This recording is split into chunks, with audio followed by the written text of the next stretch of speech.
Marijuana एक ऐसा natural herb जो कि इंडिया में 1985 तक लीगल था, मगर उसके बाद अमेरिकन प्रेशर में आकर राजीव गांधी की सरकार ने इसे बैन कर दिया।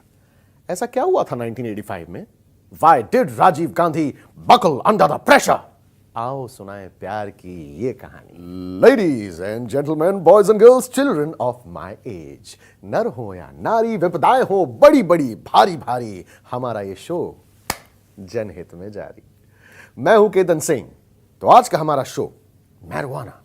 एक तो पहले से भैया इसके साथ ऑलरेडी बड़ी ज्यादती हो रखी है। साला जब जेब पढ़ना ही नहीं था तो लगा क्यों रखा है मैरिजुआना? पक्का किसी ने एच से हाई होकर इसकी स्पेलिंग लिखी होगी। लेकिन यह मैरिजुआना है क्या? कैनबिस सटिवा, जो कि है the main head plant. HOD है वो एक तरह से, जिसके सूखे फूलों की पंखुड़ियों से मैरिजुआना बनता है, जिसे हम गांजा, पॉट, ग्रास, माल, स्टफ है क्या कहते हैं। इसे स्कोर किया जाता है। इसके बड्स को रगड़ रगड़ के हशीश या चरस बनता है। इसी प्लांट की एक वैरायटी होती है जिसे हम हेम्प कहते हैं, जिसकी खेती होती है। इसी प्लांट के पत्ते और बीज से भांग भी बनता है।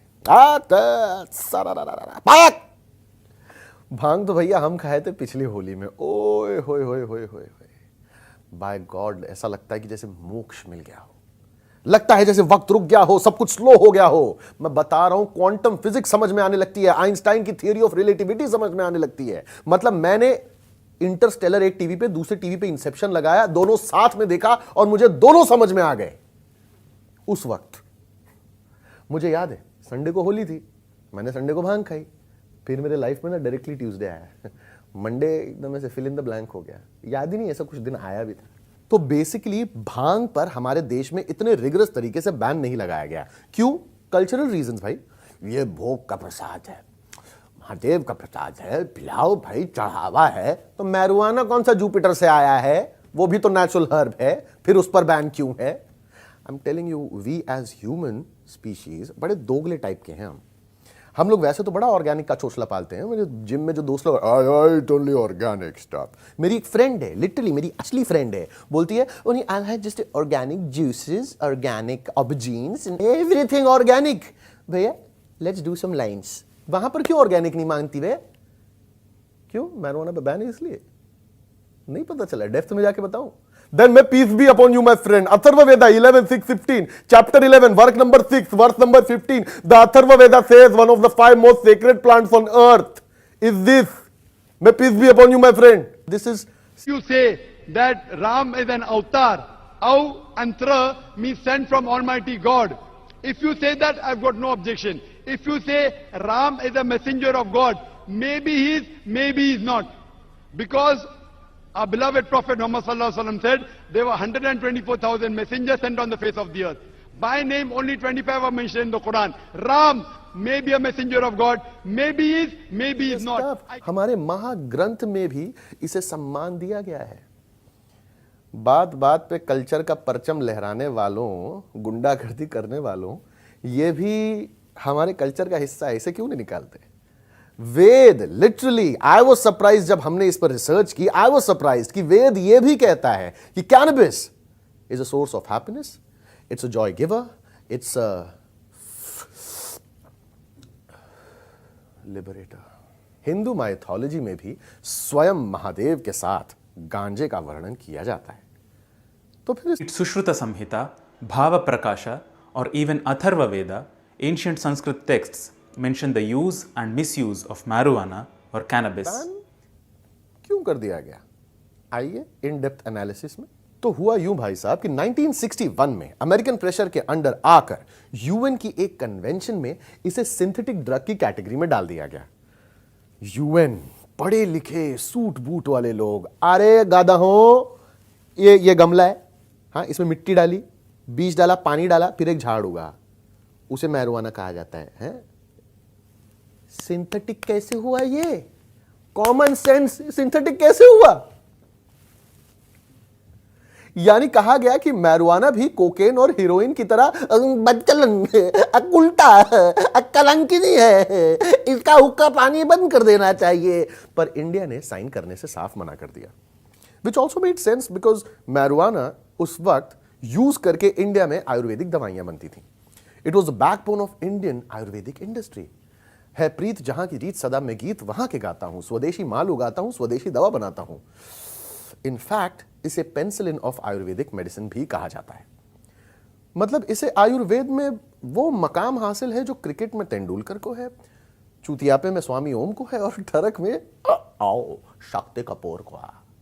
आप ये सीन देखिए ना, प्रेशर किसने डाला? यूएस ने. इलीगल किसने करवाया? यूएस ने. इंडिया में आज भी ये इलीगल है, लेकिन यूएस के अपने 27 स्टेट्स ने इसे लीगल करवाया फॉर मेडिकल पर्पसेस.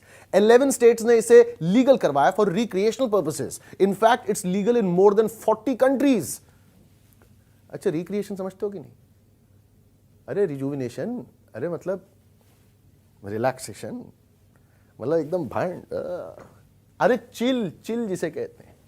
मजे की बात यह है कि इन सभी देशों का ग्रोस हैप्पीनेस इंडेक्स इंडिया से कहीं ज्यादा है. मतलब गुरु देख तू के दिल के जहां से उठता है, यह धुआं कहां से उठता है, ठोको. I wonder why Sidhu is always so happy.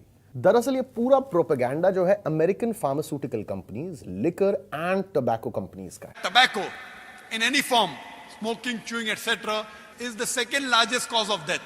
The first largest cause of death is alcoholism. Several millions of people die every year. It is the single largest cause of death. More than terrorism, more than war. Every year millions of people die. The second largest cause of death is tobacco. According to World Health Organization, every year more than 4 million people die only because of tobacco. आइए बताएं कैसे.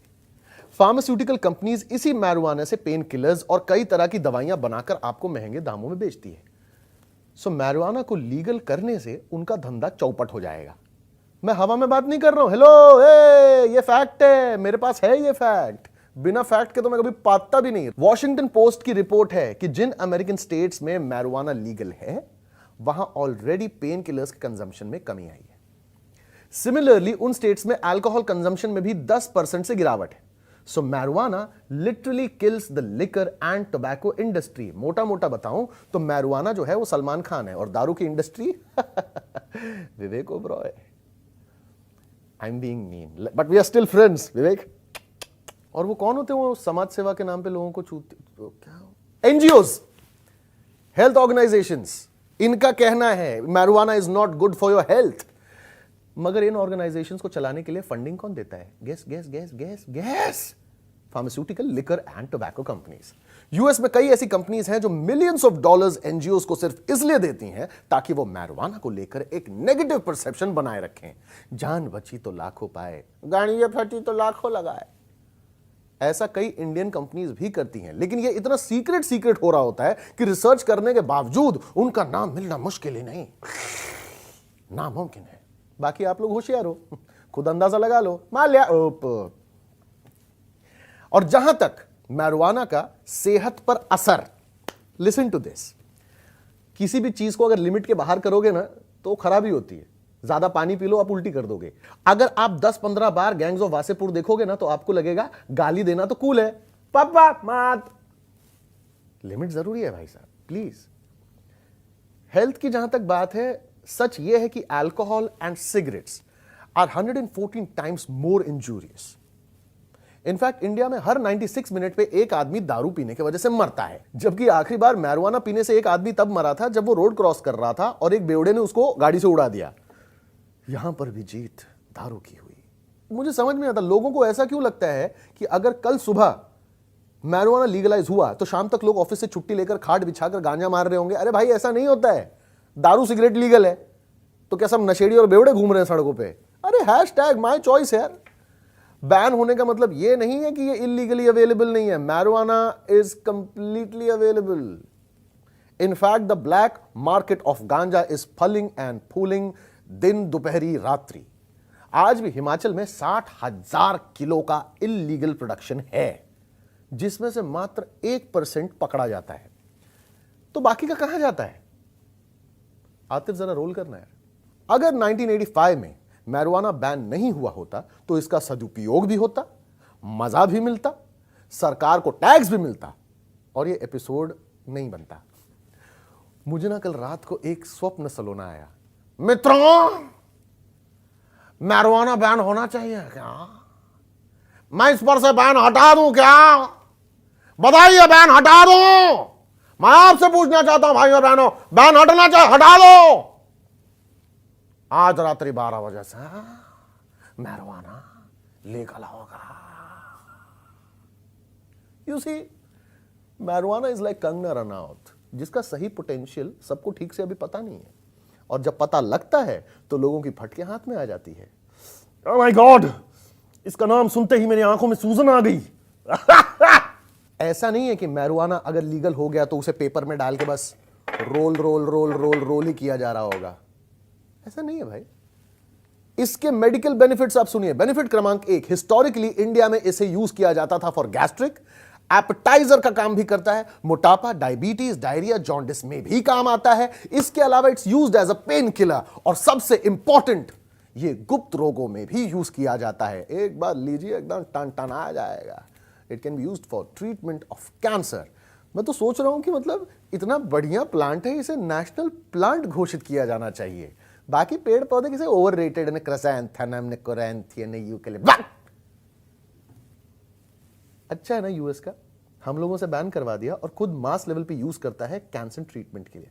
Benefit क्रमांक 2, United states marijuana का इस्तेमाल सिर्फ medical और recreational purposes के लिए यूज नहीं करता, बल्कि हेम्प कल्टीवेशन से कई सारे प्रोडक्ट्स बनते हैं, जैसे कि body care, food supplements, plastic products, etcetera etcetera etcetera, जो कि ऑलरेडी यूएस की इकोनॉमी को बूस्ट कर रहे हैं। They actually boost the United states economy.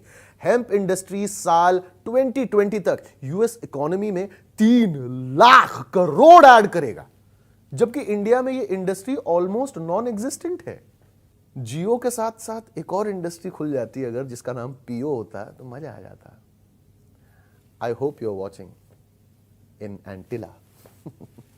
3 lakh crore मतलब इंडिया के, अगर आप ईस्टर्न साइड के 10 स्टेट्स को आप लें और उनकी जीडीपी कैलकुलेट करें ना, तो वो भी 3 लाख करोड़ से कम है।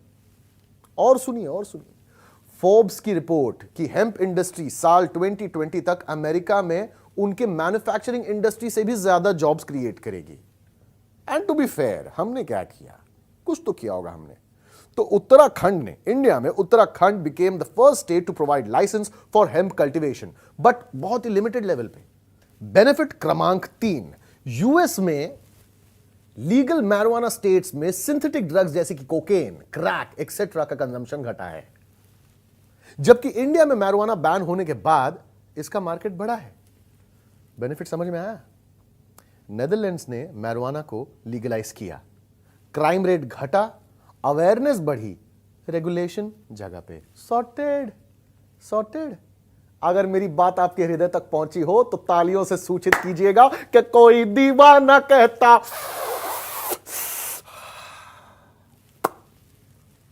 बात तो साफ है भाई साहब कि किस तरह इंडिया एंड यूएस के प्राइवेट सेक्टर ने मिलकर धंधा किया है। धंधा, हमारा माल लपेट लपेट कर हम ही को वापस बेचा है।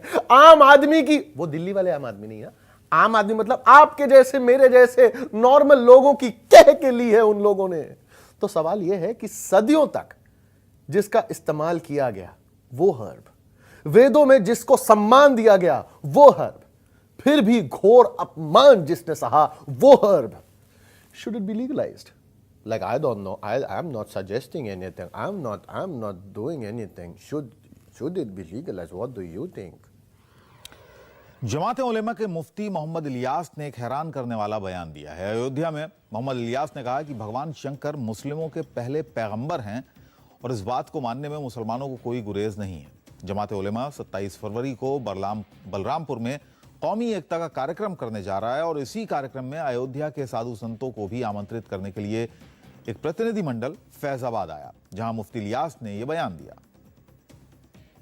लोग समझते हैं कि हमारा धर्म जो है वो मक्के मदीने से आया है, गलत है ये।